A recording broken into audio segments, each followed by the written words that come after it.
Hey, listeners, it's Asher with Unfeigned Christianity. I am excited today to have on the podcast my friend Corey Steiner. So every time you listen to this, the music that I use is done by a friend of mine. It is not something that I bought online or something I'm pirating from some obscure website. It's an actually produced by a friend specifically for this podcast. So um, we were just talking recently. I've been using it for about a year now, and talking about maybe making something new, adding some new music, switching up the sound a little bit, or adding some transitional uh, clips or something. But Corey Steiner is a friend I met when my wife and I were serving in Thailand for 3 years. We met him. He was working with another mission organization at the time, and we just connected a couple times during a couple weeks, and kind of went talked through some pretty raw stuff, some deep stuff. If you've read my book Live Free, I share some of his story in there as well, just kind of processing male sexuality, and specifically how our understanding of God's love for us and our relationship with our earthly dads is connected to our sexuality. We connected over that and talked.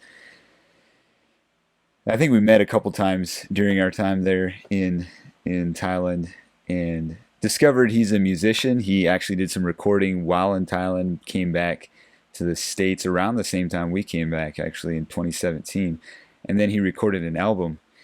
And kind of because I really enjoy when I get to know different, even authors or artists or graphic design workers or whatever. Like I want to help them out as a lonely podcaster and author can.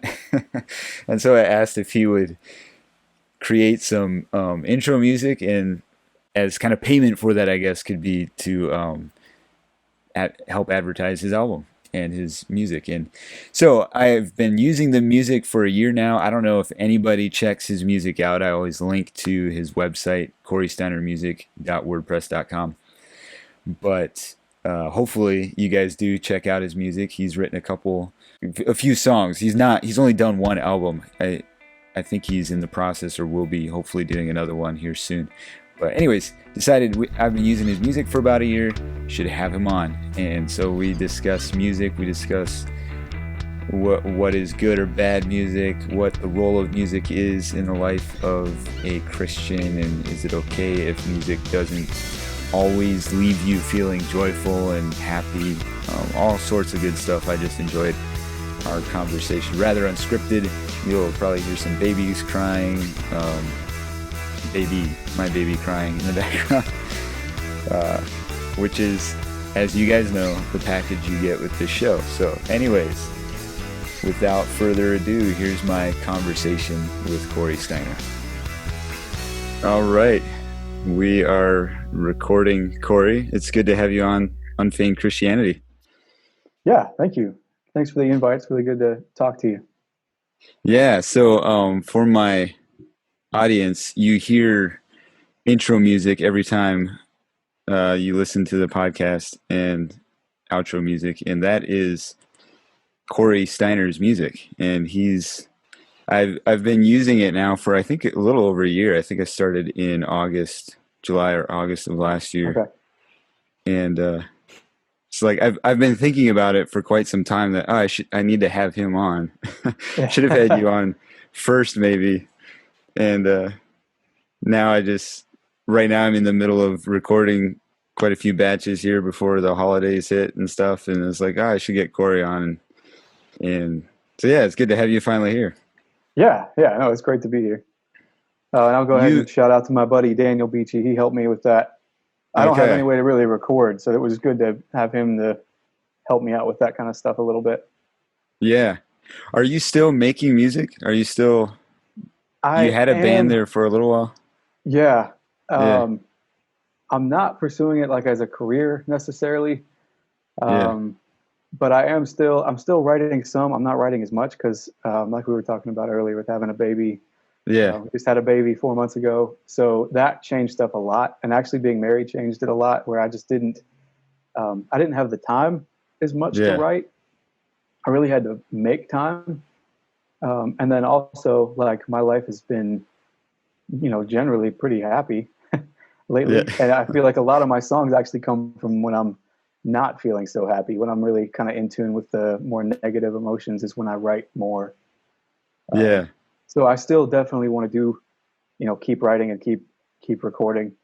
But Yeah. I haven't recorded anything in since it was early 2018, I think.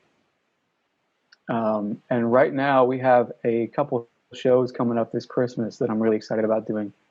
That I put together a really great team of musicians for. Okay. Um, and that's probably what music is kind of going to look like for me, where I do a couple big shows or like a mini tour a year. Um, Okay. Yeah. What all is it? Is when you talk about the show that you put together, is it um, primarily you and a band, or are there a mixture of music and poetry and stuff like that, or what all does it look like? yeah, it's primarily a concert. Are you familiar with Andrew Peterson at all? Yeah. He Yeah. has an album called "Behold the Lamb of God." It's Hmm. his Christmas One album. of my favorite. Yeah. And yeah, ever since I heard that album, which was probably at least 10 years ago, ever since I first heard it, I've wanted to do it live. Wow. And it's a really challenging album. There's some really weird timings. The songs are all, they all sound different and feel different. It's a really tough set. So I've never really been able to do it. And now this year, we finally were able to put the band that can play them and play them really well. And I'm really Yeah. excited about that. It's a really Wow. great team of musicians. So that's going to be the first half will be kind of some of my own songs and more traditional Christmas songs, and maybe like a simpler set. And then there will be an intermission, and then that second half will be the album. We'll go kind of straight through, Okay. and there will be a reading at the beginning, but most of it is going to be just the music. Yeah. Yeah. Wow, that's really cool. Yeah, I have heard of Andrew Peterson for years. I always get mixed up between Andrew Peterson and then Jordan Peterson, Oh the yeah, psychologist. yeah. um, but I hadn't. Whoops, just getting a call here. Did that mess us up? Forgot to shut that off. Um, I hadn't really listened to him or got into him until 2017. I think it was 2018. It was Okay. his Easter albums.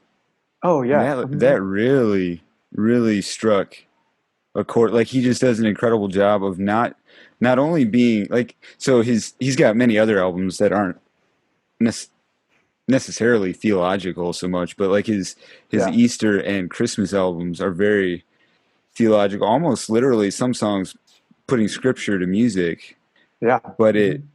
it's in a very moving way. The music itself tells the story almost, Yeah. even more than the He's lyric. always had a way.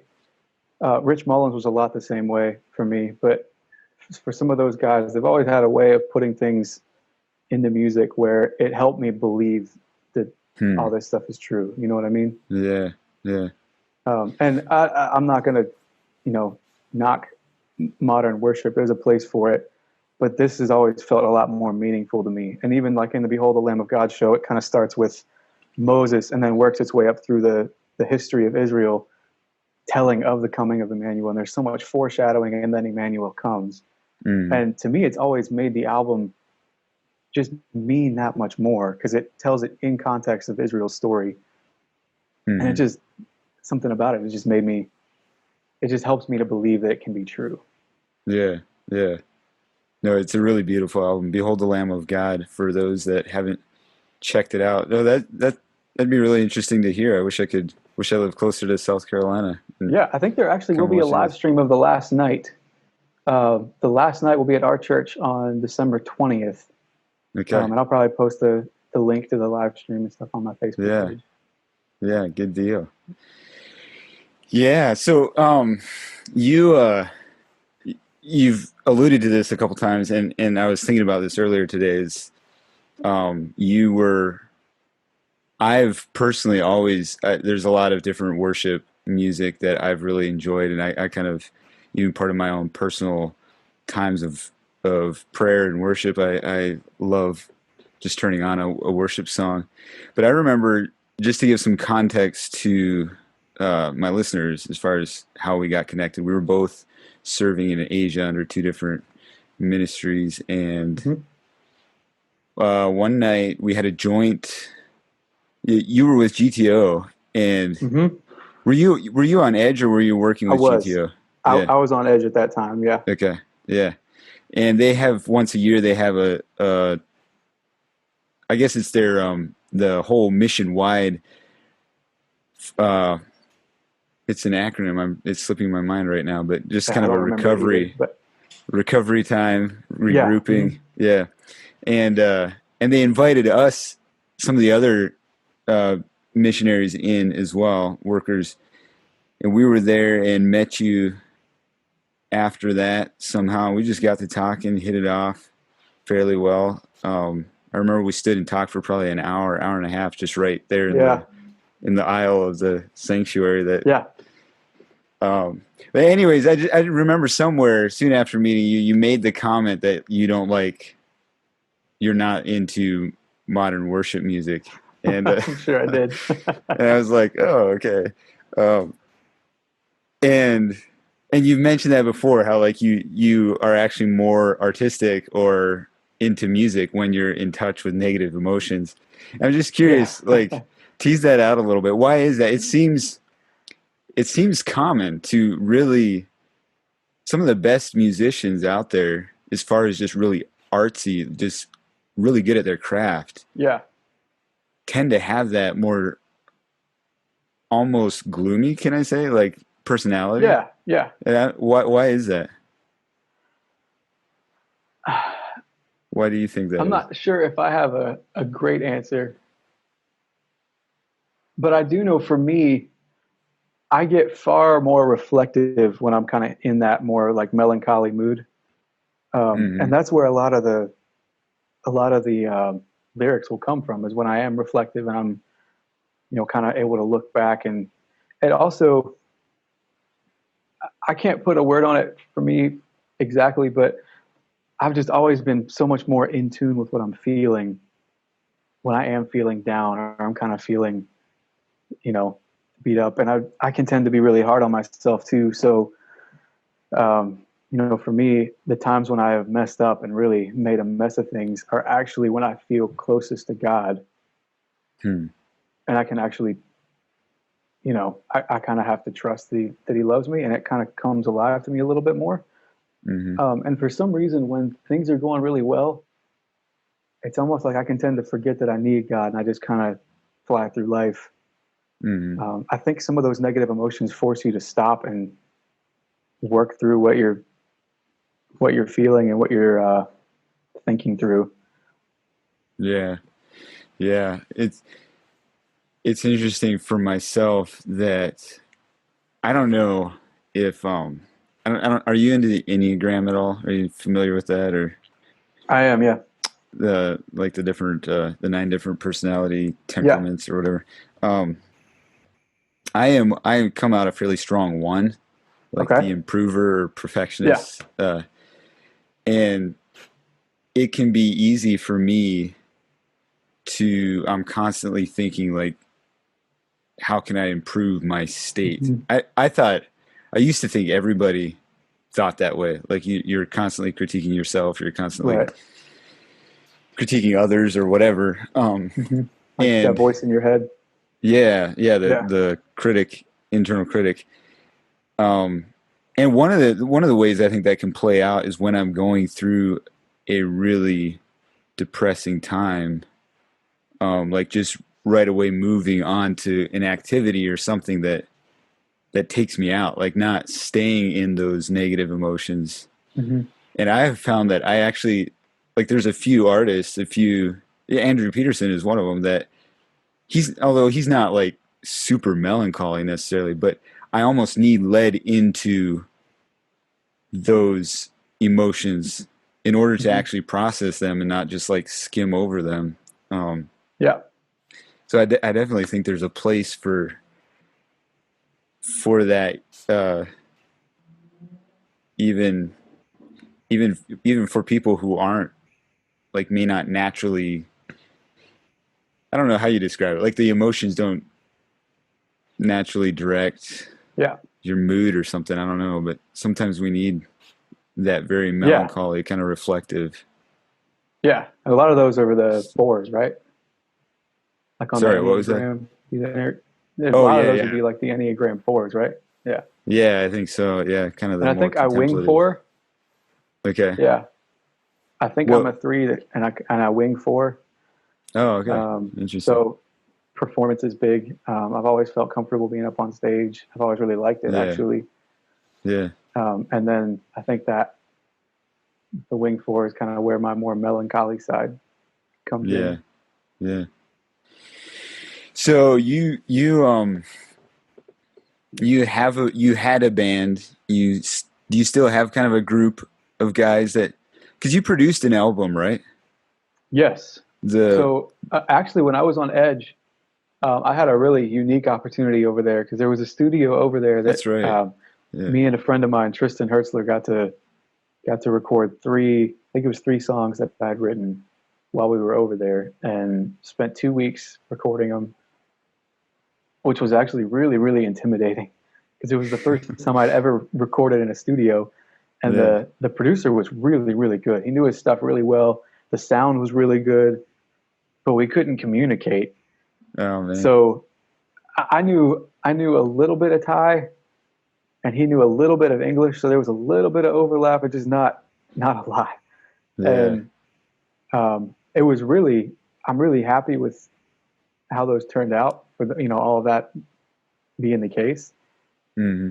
But that was a really cool chance to be able to do that while we were on Edge. And then I did one other EP at a studio that was more local here in South Carolina, and had a group of guys help me out with that, and my wife helped me out on the vocals on that as well. Oh, But okay. I've not had necessarily like a set band, but I do have. There's a couple guys that I'll always go to when I'm doing if I have a show coming up where I want to do a full band. I Yeah. definitely have like my go-to guys. Yeah. I remember we in one of our talks together in Thailand, you were just kind of processing like the struggle of being attracted to a style of music that is maybe not as typical or traditional Hmm. in our Anabaptist upbringing and so Yeah, forth. And I'm curious, what are some of the things you've processed with that, or do you mind sharing at all on that? yeah. And I'm kind of trying to think back to where all I was at back then too. Yeah. um, Well, I mean, even I, just I remember you even talking about like wrestling with, is it okay to want to be on stage and like mhm. to enjoy that kind of work? Yeah, yeah. There's So in regards to that question first, is it okay to be on stage? That is something that I kind of wrestled with a little bit because we do, as an Anabaptist culture, we do kind of have a little bit of a hang up about people being on stage and performance, that kind of thing. Hmm. And there's parts of that that are good because there's definitely a lot of for me, even like if I play a good show, I'm often really proud of it. If I Hmm. play a bad show, I'm I'm not, and it kind of can get to me sometimes. So there's Hmm. like the ups and downs of that.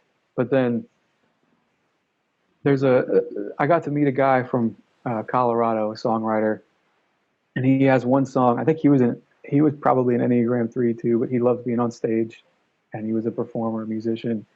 And in one of his songs, he'd written the line, "Could my love for spotlight bring your greater love for grace?"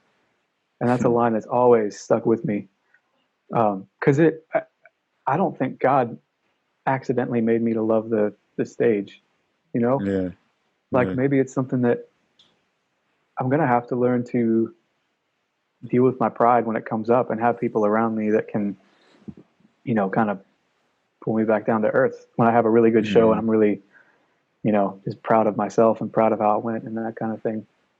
Mm-hmm. Um, but at the same time, not everybody's comfortable on stage, you Mm-hmm. know? And so maybe it's a gift. And then when used in the right context, even my broken, longing for attention on the stage can still Mm-hmm. bring something good, can still bring God's glory. You know what I mean? Mm-hmm. Yeah, it reminds me of the Eric Little quote from Chariots of Fire. Are you familiar with that movie? Yeah. Hmm. Yeah, something to the extent of I was made to run. When I run, I feel God's pleasure, or something like that. Yeah. Yeah. And and I've thought about that too. Like we're gonna just because we don't do things we enjoy doesn't mean we're humble, because we might we Yeah. might be intentionally avoiding that and then get prideful about our Hmm.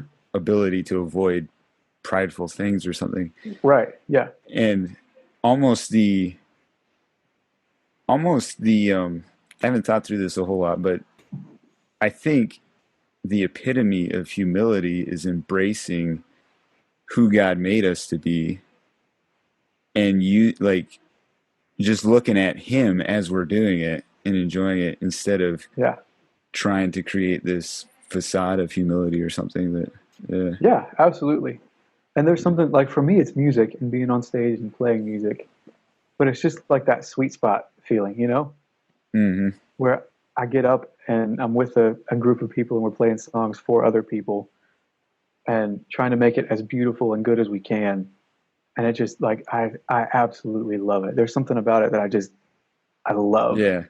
Yeah. It's just kind of that feeling of like that's my sweet spot. Yeah. And maybe I can bring something good in that area. Yeah. Yeah, exactly. Um, so with as you were asking earlier about the like music style and that kind of thing, Yeah. and part of it too is I've often connected as much with songs that are not from Christian writers or don't really have any kind of a Christian background at all. So Mm-hmm. I think I was wrestling through that some, and I still get a lot of inspiration from a lot of different artists who are not Christian artists, and I still love a lot of music. Like David Gray would be one of my big inspirations, Hmm. and he's a he's from the UK Okay. and definitely not Christian, but the way that he puts words and phrases together just it's a little bit Yeah. like what we were talking about with like Rich Mullins and some of those guys, where it just Mm. something rings true about the way he puts things together. Mm. Um, but what I did kind of find is that I don't think that's really where I'm supposed to be. Um, Mm. when I got back from Edge, I was trying to play music as much as I could, and I kind of wanted to do it as a career if it was at all possible. And Mm. so I was playing quite a bit at like coffee shops and bars and pubs and that kind of thing. And it just never felt right. Um, and then I also kind of found too that I was really trying to look the part. And part of Mm. that's probably because I'm an Enneagram 3. But like the skinny jeans and the trying to look the part. Yeah. And let's see, as far as like the timeline, I had just started dating my wife, who is now my wife. And we had a conversation about this, I think, just about like how do I feel playing some of this stuff. And um, I had one show that I remember just went horrible, like it went so bad.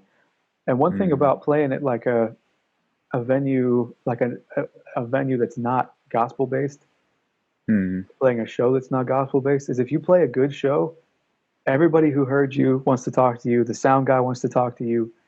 You're really popular, and that's a lot of Mm. fun. When you play a bad show, everyone ignores you. Yeah. Um, and Sorry. it was a really lonely Yeah. feeling. And to me, it was just kind of like, man, play it in the church. Even if I play a bad show, maybe I can still bring something good because we can still connect on my own story and my struggles. And you know what I mean?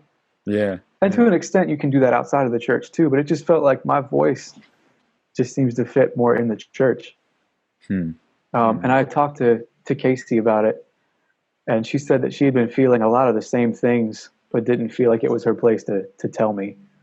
And that Hmm. kind of validated it for me a little bit too, that like the church is my place. You know Yeah. what I mean? And Yeah. I remember this sounds really, yeah, it sounds really stupid, but I remember actually praying to God and saying that I'm going to stop. I don't need to wear the skinny jeans anymore. I'm going to go back to wearing khakis to church. Hmm. And like, it's a really simple, small thing, but to me, it kind of symbolized that I don't have to look the part. I don't have to be this Yeah. certain thing. Like, I feel like my place is here in my own community and in the church, and I'm going to be okay with that. I think is Yeah. kind of what that symbolized in a way. Yeah. Yeah. So since then, a lot of it has just been I play music at church for worship, and then playing some shows at churches every now and then here and there, and some fundraisers and stuff like that. It's definitely different than it was before, but I think I'm good with that. Hmm. Hmm. Yeah. That's really neat. Um, it's interesting. Just, I mean, we don't actually know each other super well. We connected fairly deeply there for Yeah, a couple of weeks in Thailand, and but I've seen enough of yours, or heard enough and seen enough of your journey, that hearing this, like remembering our conversation back then and kind of what you were processing, and I know you, at the time, at least my impression was you were even processing a lot of stuff just about God in general. Like, I is was. he, Yeah. like, Hmm. I don't know if it was so much like, is he real or not, but even just like, does he love you? Yeah. Does he care Yeah. That about was the you? big thing. Yeah. And it's really neat just kind of seeing how this journey has continued. And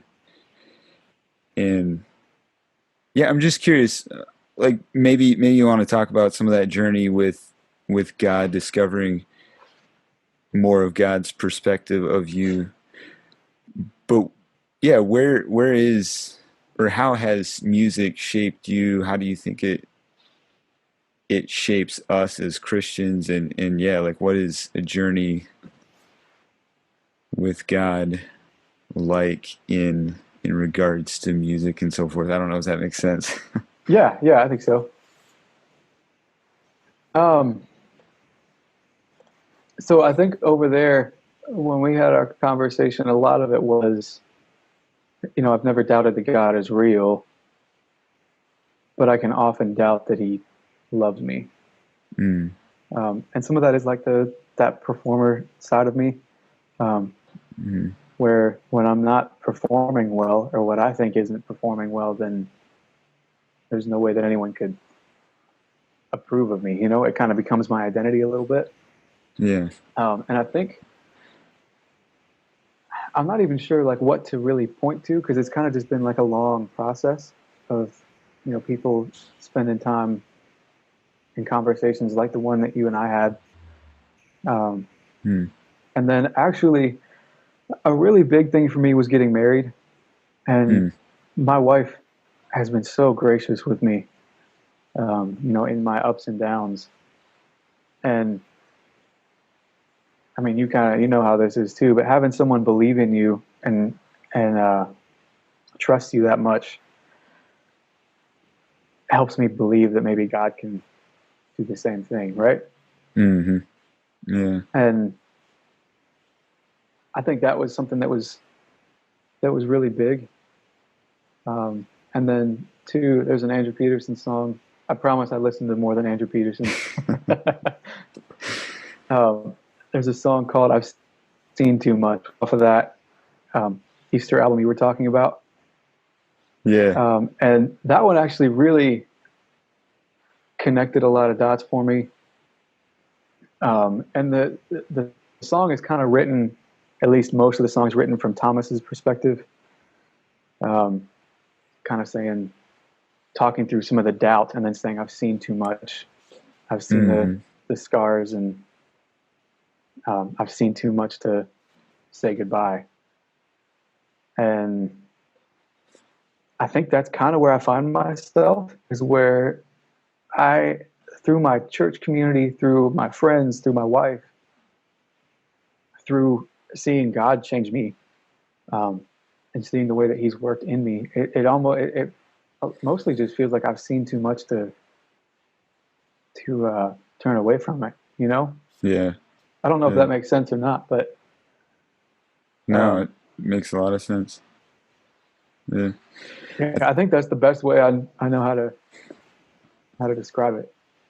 And I still have to remember, the big part is remembering that, and David did this all the time. Remember, kind of thinking back to all the times that God has rescued him before, is he'll go through all this doubt, but then in the Psalms, he always turns back to, "But I know you've always rescued me before, and I know you're going to do it again. I trust you to do it again." Yeah. So there's still that, but I think it's the combination of a lot of those things. Yeah, yeah. That's definitely what I would probably point to. It's like you can go through things in life that adds a whole new excuse me, adds a whole new boatload of questions and problems that we have to sort through. But because of what we've come through, or because of what God has revealed, whether it's through other people around you or whatever, you can't just say, "Oh, this new problem, these new questions prove God isn't actually involved or caring or whatever." Yeah. It's, and I would throw in the birth of my son as well, because looking at him, I was holding him, putting him to sleep the one night, and kind of had this moment, and it kind of brought me to my knees a little bit. But he's so little, and he didn't really have anything to offer me, right? Like, it's not like he can just do stuff for me, but I still would do anything for him. And there was kind of just this thought of, that's how I think of you. And it just felt like it was coming from God, just kind of reminding me that, the same way that your son, the best thing that he can do is just be who he is, be a baby, right? And I love him more than I know how to explain. And I think God's a little bit the same way. Yeah. When we met back in Thailand, that was like 2016, 2017, somewhere there. I was right in the middle of writing my book, Live Free, and which you are actually a part of that book a little bit. I shared some of your story in there. But just writing the section about God and discovering God's love, which had already been an impactful part of my journey. I was right at that time of writing it. I was just entering the stage of, I had two sons, and they were coming to the age where their volition, their will was beginning to fight. I mean, this happens young. You already know this, but even in a more rebellious way, fighting against Dad. Yeah, and I'm thankfully not to that stage yet. And maybe this is the bigger thing, is we were at the stage where I was beginning to make mistakes in training them, and it's just realizing how a couple things. First of all, how I have so much love for them, and yet I am making mistakes that they're probably going to read as me not loving them. Yeah. And so, just realize, it gave me a new perspective of how to look at my own father and his mistakes. Yeah. But then also just realizing so many times my sons think dad is not loving them or dad is against them, and I'm actually like desperately for them. I'm wanting them, Hmm. and that like that in itself, writing that section of the book as I'm like trying to begin training my sons and walk with my sons was really eye opening for me in understanding God better as well. Yeah, yeah, that's really good. Yeah. So, what do you think of music? And just to kind of take a left turn here, um, the evolution of style and the evolution of music and just what is acceptable in Christian circles and or any kind of any cultural circle, I guess. What's kind of some of the things that you've processed as you've shared about flirting, or I don't know if that's how you talk about it, like dabbling in the Yeah, yeah, in the non-Christian sector, or not specifically like gospel right, centered yeah. Mhm. uh um And I was actually like, when I wrote, I was actually trying to, that's something I kind of forgot to say, but I was actively trying to leave God out of it. hmm, And I kind of realized it's just too big a part of my life for me to, like, I yeah, can't write and leave it out. yeah, I felt like so many of my songs were just unfinished because they didn't have yeah, a, yeah, they were just missing yeah, something. Sorry, I yeah. kind of jumped in on you. No, that's okay. That's interesting actually. That's just a totally side trail, but there's a couple authors that I've really liked in the past, but they've shifted to trying to speak to a broader audience, not just a Christian Hmm. audience. And some of their recent books have had that feeling. It was like it was so good, but we never quite got to the punchline. Like there was Yeah, more that could have been given. And just what you just said there about leaving something out is like that explains a lot. Like I understand the desire maybe to tone down specifically something's happening out in the room. Specifically Christianese language that like non-Christians might not understand, or yeah, but but it does feel like when you leave God out or the gospel out, like you are leaving out a huge part yeah, absolutely. of what can speak into any experience really. Hmm. But anyways, yeah, just going back. Um, Now I'm trying to remember where I was going. Uh, Talking about music style and Christianity, and yeah, are you talking about like specifically in the church, like what the styles have evolved in the church? yeah, styles have involved in the church or even just like in our personal lives. Like, is there? I guess this is the question I was going to ask you. What have you learned about just in that journey? This is that's obviously particularly you playing music and making music, Hmm. but even just in the role that music has in our lives, does it matter what kind of music we listen to? Does it what is criteria that you use for, for navigating the evolution of music? Does Yeah. that make sense? Hmm. Obviously, I think there's a number of people listening who are familiar with me and my writing. Um, if you listen to the intro music, you know that I am not just an acapella only kind of guy. Yeah. I maybe don't fit the typical conservative Anabaptist mold on my style of Hmm. music. I don't know, but there is criteria obviously that I think about. But I'm just curious, yeah, just to have a little dialogue about this. What?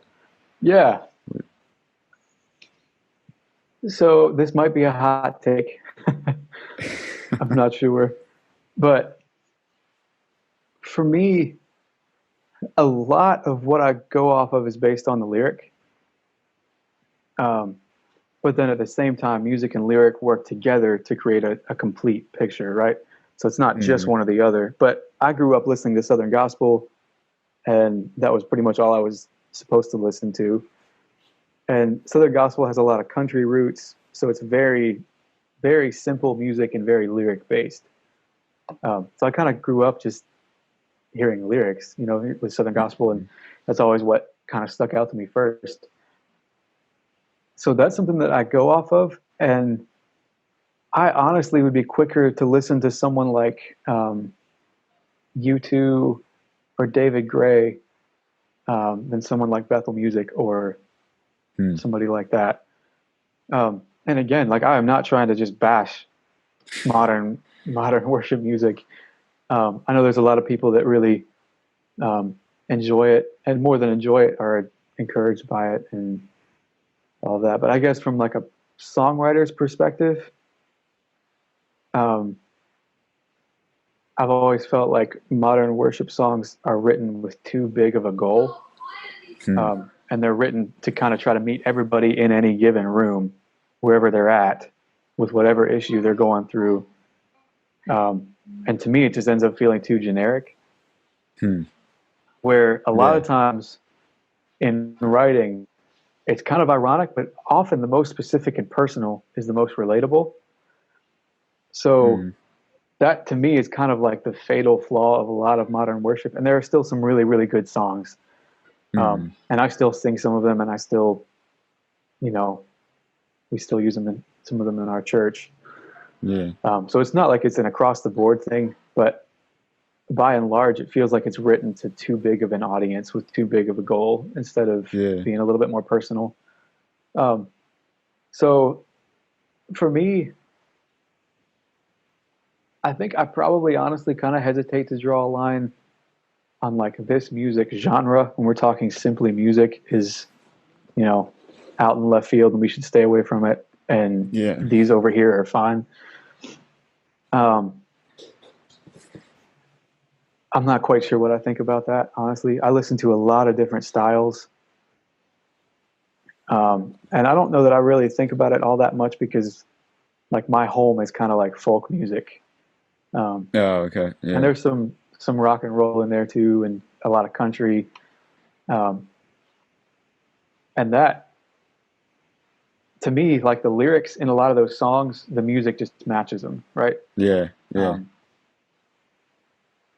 So groups like Need to Breathe and Drew Holcomb and even Switch was pretty good at this. U2, all of them are really good at taking whatever lyric the song might have, and they do really well at getting music that just really completes the song.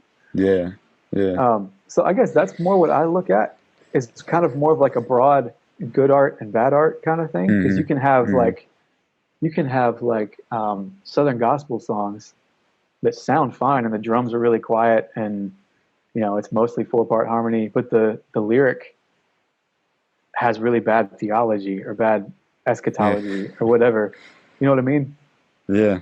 So I guess for me, I try to look in kind of like a big picture, good art, bad art kind of thing, which I know there's definitely room for interpretation there. It's not like it's a set rule, but that's kind of where I find myself. What is the role of music? And when I say music, I'm meaning everything from lyric to the musical arrangement of it. To even, I mean, nowadays we've got music videos too. You can do a lot with.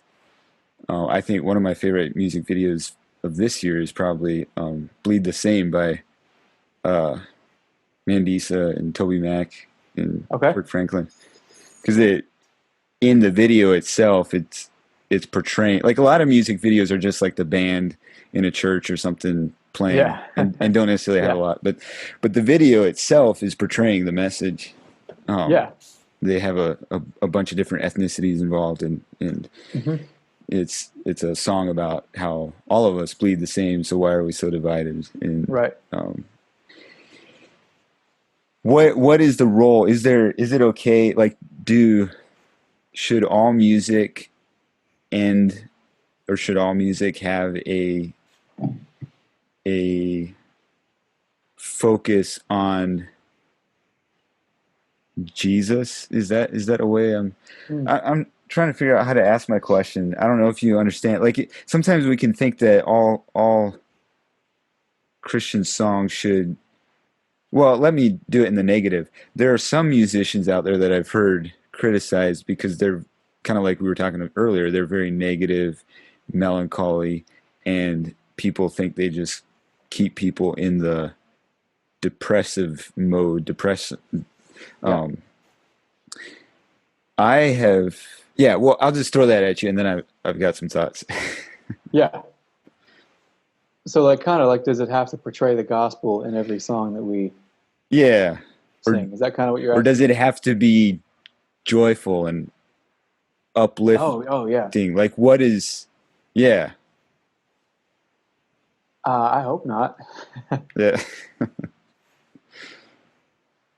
Um, I think one thing that the arts can really do well is to help. I think we touched on this a little bit earlier, but is to help us um, recognize the meaning in sadness. Hmm.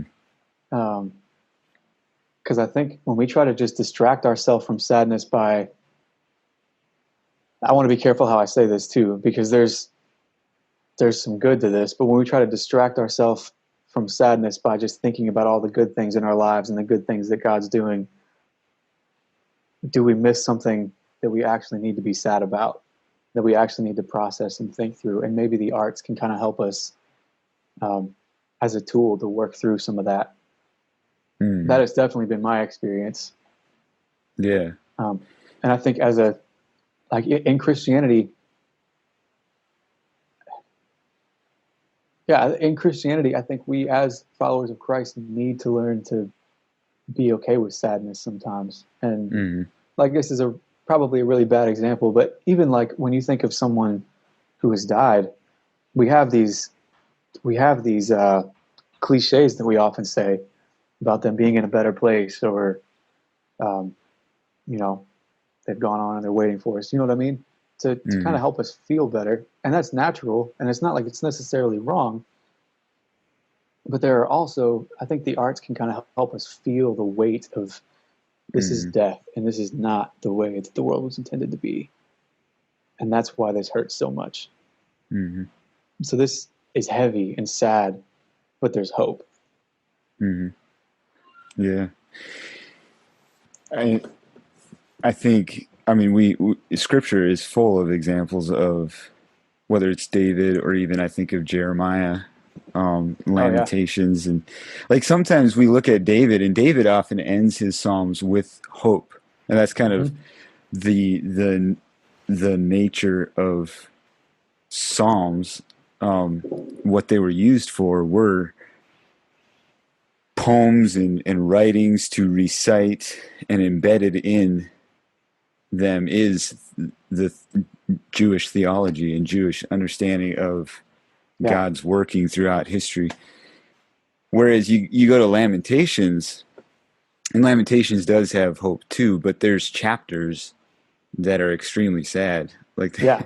and he's just kind of sitting in the grief Mm-hmm. of Israel's sin, the grief of what's going to happen, the good things that they have lost because of their rebellion against God, and I think, yeah, I think for me, a lot of it changed after. So my mom was killed, actually just coming up on 8 years ago on Friday. We're recording this on Uh, the 2nd of November. On the 6th is when she was okay. killed. Um, and it was after that experience where, so we got married 4 days later, and a Oh month wow. later we found out we were pregnant. And Okay. it's like 4 months after that, we were asked to move to Thailand. And so there were My goodness. constantly things taking our attention off of the grief, and good things like getting married, Yeah. having a baby, even a new job and relocating to a new country. Like all of that is Mm-hmm. exciting and good. But I found that in that focusing on the next thing and focusing on the good things that are happening, which wasn't like an intentional, like I just want to focus on it, but it was more just kind of natural because of what was presented with us throughout life. I Yeah. found myself never sitting in or processing the negative emotions of grief. And we might think that, oh, then you skip that part, Hmm. but you don't. Like it ends up coming out as anger, or even you can hit moments of just depression where you're not Yeah. sure where that came from or something. And this is kind of what I was referring to earlier. I had to learn to find music that would lead me into those times Yeah. of just grieving and sitting in some of those emotions, so that Jesus can, maybe this sounds cliche too, but so that Jesus can meet me there. Yeah. And it's not like I only meet Jesus when I'm feeling positive, but even in that grief. Yeah. It kind of reminds me of that Pixar movie, Inside Out. Have you seen that movie? Yeah, yeah, Yeah. So that's like a kid's movie, but I cried as hard on that movie as I have in probably any movie I've seen. yeah, And I cry on most movies that I see, so it's not necessarily saying a lot. But um, yeah, like when we refuse to feel sadness, like you were saying, it comes out in anger. It kind of hardens us. yeah. I don't know. Can you hear my our daughter's crying out there? I'm not sure if that's Oh, coming through. just barely. Yeah. Um, are you familiar with uh Gray something? I'm gonna have to look them up. Ah, Is it a band? She Waits. They have the album She Waits. Gray Havens, is Gray that the Havens? name? Yeah. Yeah. Uh huh. And I'm horrible with band names, but The Brilliance, I think, is it? That does like the brother. Okay. Um, Yeah. Yeah. Yeah. Yeah. those I've really enjoyed those. I'm actually I love music, and my wife and I make music. We make worship music, so Oh, okay. I mean, not we don't record music. We just, as a couple, enjoy making music. And Oh, that's really cool. um, Does that is that something that you guys can kind of um like you guys like playing together and singing together? yeah, I mean, obviously, we don't do near as much of it anymore with four kids, but we that's really the thing that we connected around originally, and Yeah, I still didn't know that. do. Like we love doing that whenever we can. That's great. Um, but what I was saying, I'm not that up on like the newest music band and stuff like that. I rely on my younger siblings. I've got a younger brother and sister who are really into music, and they throw artists at me and stuff. And the last couple years, getting into Gray Havens and the Brilliance a lot more. And what I really like about them is not only do they do some of that, I don't know, contemplative style music Yeah. where you're kind of processing like real life issues, but they create, like, so many albums are just like one track that is completely more or less disconnected from all the other tracks, Hmm. but maybe it's the same kind of along the same topic, but it's not like if you missed the first track you wouldn't quite understand track 8 or something. Yeah, it's not telling like a long story. Yeah. Yeah. And those artists do a really good job of creating albums that are like a story. You listen Yeah. through the whole album and it's a story in the lyric, in the music. And Hmm. I find that really, really powerful for, Yeah. and they're not negative. They're not just negative. Like they're really beautiful. I think of Gray Haven's album She Waits. Like that's a really beautiful album talking about the bride of Christ, Yeah. waiting for I was going to say the bride to return, but the groom to return. Yeah. And yeah, I think that's a neat way of creating music and art, and Yeah. as I love Christians. that. Um, like we were saying earlier, that's what pulled me into Behold the Lamb of God so much. Yeah. Because I've always loved albums that kind of feel like they take you on this, you know, like they're going somewhere. Yeah. I think Yeah. that's a really powerful way anymore with the way that just go on Spotify and download a song that you like from an artist. We don't really hear full albums as much anymore. And Hmm. part of that's okay. But I still love like getting an album and just listening all the way through. Hmm. I think Hmm. there's something pretty cool about that. Yeah. Yeah. Well, hey, thanks for coming on and chatting. I enjoy Yeah, connecting a little absolutely. bit again and talking about music and definitely I think it was you actually. You were one of the first guys that I talked with that gave me a real life picture of someone my writing was impacting or influencing in some way, shape, or Oh, form. okay. Yeah. And that's been really like I remember where I was at in we you know Kevin Knisley, right? Oh, From yeah, he was absolutely. yeah, he was still there Yeah, I when you love were there. Kevin. Um he was a huge cheerleader in getting my book finished.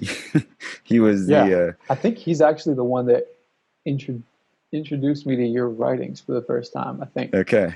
Yeah.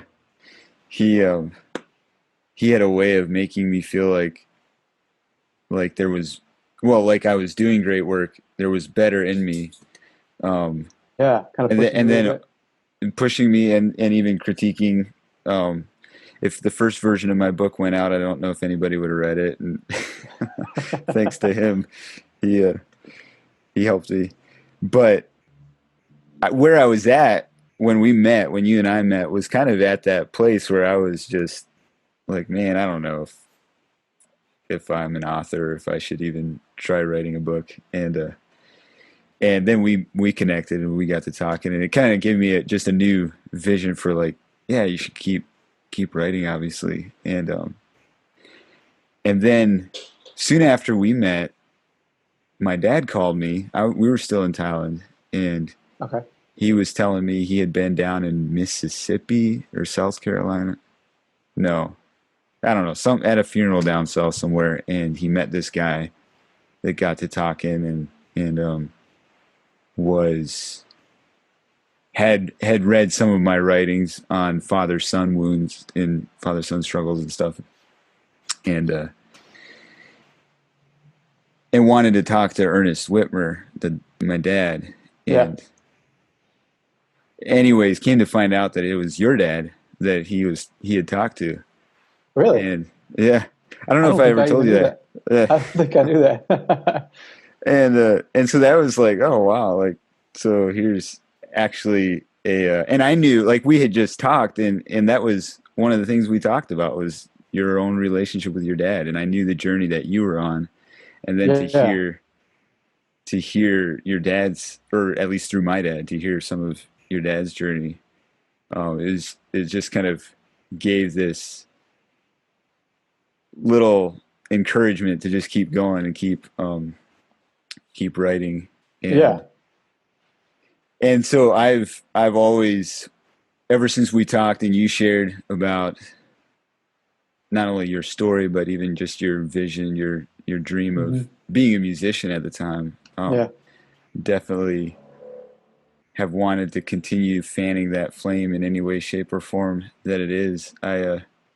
I think personally, I think we need more musicians and different kinds of musicians, different kinds of artists. There are I know quite a number of really talented musicians that in Anabaptist circles that are uh, good vocalists, good with arranging choral music and so forth, Yeah. and and that can be really powerful too. But I definitely bless you in the journey that you're on, and creating. I don't know if you'll do more albums ever again or not, but Oh, I definitely hope so. Yeah. I'm hoping to be able to get another one out in the next year or so. Okay. Um, so hopefully, Yeah. like, there's a lot of things that need to come together with money. It's always money Yeah. I know the and some of feeling. that stuff. Yeah. Yeah. But I do have far more songs than the ones I've recorded. Most of them are never going to get recorded, but I do have another set that I'm really excited about being able to record Yeah. sometime. Yeah. Um, but That, thanks a lot. I really appreciate that encouragement. yeah. Yeah. And let me know whenever that comes out. Is you're still kind of the, if people want to look up your music and stuff, is that still CoreySteinerMusic.wordpress.com? That's the, Yeah, yeah. And I do have some updates on there for the stuff that we're doing this winter. okay. The whole Lamb of God shows are on there. There, don't look back very far because I think I posted back in 2018 when I did that recording, and then I don't think I've done anything on that website until this fall. Recently. So Okay. Yeah. there was a big gap. But I am wanting to do a little bit more on my Facebook page, even just videos of my wife and I singing and playing. Yeah. And that's been kind of a challenge of its own too, because my wife is really really talented and grew up singing and is a great vocalist and plays piano. But our styles and what we were used to were so different that Hmm. we've had to work really hard to be able to do it together. Interesting. And Yeah. we're getting to where we're having a lot of fun playing together now. Yeah. But it honestly brought a lot of tension for a little while, Wow. just That's interesting.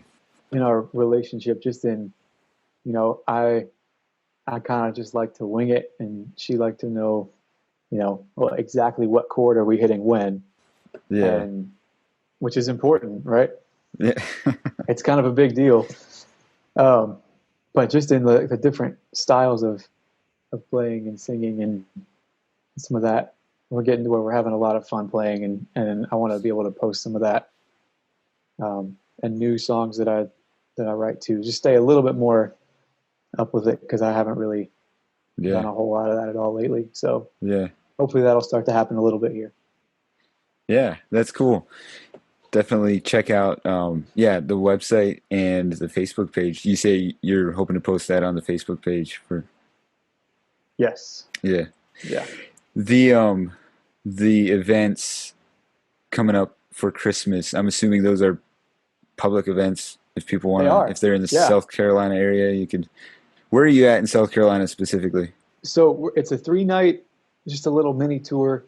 We will be we'll be at Foothills Community Church in Tryon, North Carolina on the 18th of December. And then we'll be at Shiloh Mennonite Church on the 19th of December. That's in Abbeville, South Carolina. And then we'll be at our church, Foothills Fellowship, in Westminster, South Carolina on Okay. December the 20th. All of them are at 7 o'clock. I have details on my website, but it is not a ticketed event. It's just general admission. Okay. So, not general admission, donation based. So there will be like Mm-hmm. a love offering taken because I don't, I want as many people to be able to come as possible, but it does cost some money to Yeah. put on a production of this type. Yeah. But seating is all general admission, and there should be plenty of room at all of them. So if you're Yeah. in that general southeast area, come on and check them out. Yeah. No, that sounds good. What? Sorry, you said the dates, but I'm missing them right now. Yeah, December 18th, 19th, and 19. 20th. Okay. Yeah. So I think I'm gonna. We're recording this on November 2nd. I think we'll probably have it out in about a month, probably the beginning of December. Okay. So yeah, should still be a couple of weeks if people want to go check it Yeah. out. And, yeah. Yeah. All right. Well, hey, thank you, Corey. We'll have to have you on again, maybe after you get that other album out. Yeah. Thanks so much, Josh. It was good talking to you.